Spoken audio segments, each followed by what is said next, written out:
Síria, Rússia, e a verdade. Timothy Bancroft Hunchi.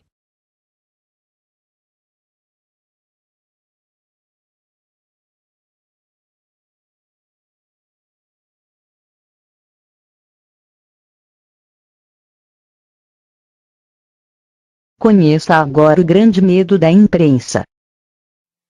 É claro que a mídia ocidental está a tentar moldar a opinião pública contra a Rússia, usando a Síria, ou contra a Síria, usando a Rússia, o inimigo eterno da Guerra Fria, depois de perder 26 milhões de almas ao libertar a Europa do fascismo. Um detalhe que sempre esquecem.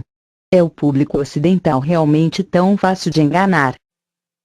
Para adquirir uma imagem real e verdadeira do que está acontecendo na Síria, vamos usar fontes sírias, e não a mídia ocidental, e vamos lembrar também que existe uma coisa chamada responsabilidade nos meios de comunicação.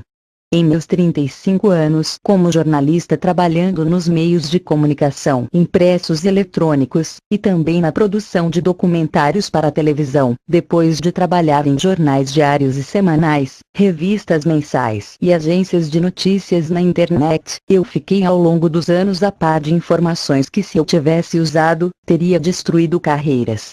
Eu usei-as? Não usei, não. Por quê?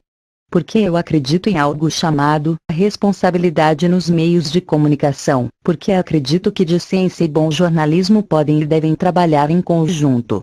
Se quisermos acordar de manhã e se sentirmos bem quando vemos o reflexo no espelho, e porque eu não acredito que você tem que vender sua alma ao diabo. Inserir um microfone em um vaso sanitário, ou inventar puras mentiras descaradas para vender um jornal. No entanto, nestes dias, é um pouco mais complicado do que isso, não é? Não tem a ver mais com paparazzi, atirarem, baterem fotografias atrevidas, ou invasivas de alguém deitada no sofá, com seu conselheiro financeiro fazendo com ela o que todos os consultores financeiros fazem com seus clientes. Manipulação e propaganda sim, notícias não. Lembrem-se do Iraque. Saddam Hussein estava tentando obter urânio e cake da Nigéria, o país produtor é, de facto, Níger. Lembrem-se das provas de que Saddam Hussein estava escondendo armas de destruição em massa. Lembrem-se quando Bush o chamou de mentiroso. Lembrem-se da prova de que ele representava uma ameaça direta e imediata para os Estados Unidos e seus aliados. Lembrem-se do facto de que as provas de Colin Powell na ONU revelaram-se fotografias de fábricas de leite, que a prova direta provou ser uma tese de 10 anos, copiado e colado da internet. Lembrem-se do suicídio do especialista Dr. David Kelly. Então, quem estava mentindo, Saddam Hussein quando ele disse que não tinha armas de destruição em massa, ou Bush, quando ele disse que tinha? Em qual das histórias acreditaram? Lembrem-se do Afeganistão. Nossos meninos estão lá para fazer as ruas de Washington e Londres lugares mais seguras. De quem? Al-Qaeda. Não tem havido um único elo credível entre Afeganistão e Al-Qaeda há cerca de uma década. Estão lutando no Afeganistão contra os talibãs, e eles estão simplesmente defendendo seu país contra estrangeiros. E ao que parece são bárbaros e assassinos. Lembrem-se da entrevista que Mohamed Umar deu à revista paquistanesa Dawn, ainda nos anos 90, material que, claro, desapareceu da internet, no qual ele afirmou que o Afeganistão seria atacado em breve, muito antes dos 11 de setembro de 2001. Lembrem-se das intenções americanas para construir oleodutos e gasodutos em todo o Afeganistão, para trazer o petróleo e as reservas de gás da Ásia Central. Lembrem-se da riqueza mineral do Afeganistão. Em qual das histórias acreditaram? Lembrem-se da Líbia. Lembrem-se das histórias que o coronel Gaddafi estava indiscriminadamente bombardeando civis inocentes, e bombardeando cidades, matando centenas de pessoas.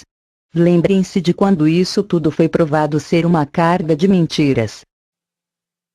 Lembrem-se dos franceses em pânico, porque as forças armadas da Líbia estavam a 2 dias de uma vitória sobre os terroristas, que o Ocidente havia apoiado contra o Estado.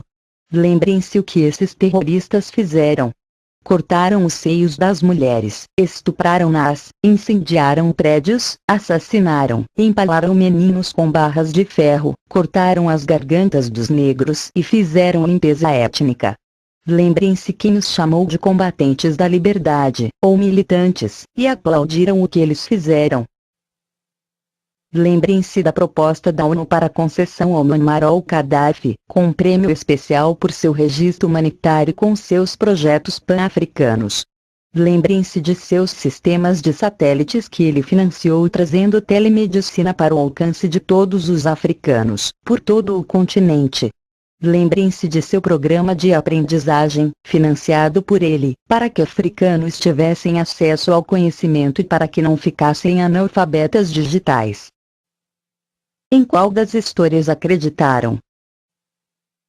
E agora voltamos para a Síria, muito no foco dos canais de notícias e jornais. Na noite passada eu assisti a um debate no canal Sky News, cujas mentiras durante as campanhas da Líbia e da Síria têm relegado nos meus olhos. Este canal simplesmente é uma fonte de propaganda corporativa, e nada mais. Eu fiquei chocado com a ingenuidade e superficialidade dos comentários, ou foi uma tentativa sinistra de manipulação da opinião pública. Assim, e se alguém começa a contar a verdade sobre a Síria? Se alguém começa a dizer que o governo Assad está lutando contra terroristas armados pelo Ocidente para derrubar o governo porque o Ocidente quer obter uma posição na Síria, como o último degrau antes de atacar Irã, enquanto o Hamas e o Hezbollah são massacrados, e enquanto a última base russa no Mediterrâneo é desmontada por um regime sírio amigável ao Ocidente.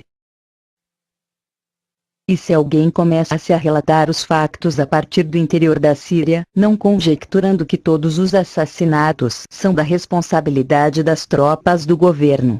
E os 3.000 policiais e forças de segurança assassinados? Por quem? Civis inocentes e desarmados.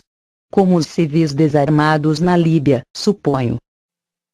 Se não se armar terroristas e soltá-los contra um Estado soberano, o Estado soberano não tem que se defender, pois não? Culpar a Rússia por armar Assad é tão ridículo quanto não aceitar a culpa por armar terroristas dentro da Líbia e na Síria, e não aceitar a responsabilidade total para tudo o que eles fizeram e continuam a fazer. A Rússia tem tropas no chão, na Síria? Não? Então, por que o Ocidente tem, e por que tiveram tropas na Líbia,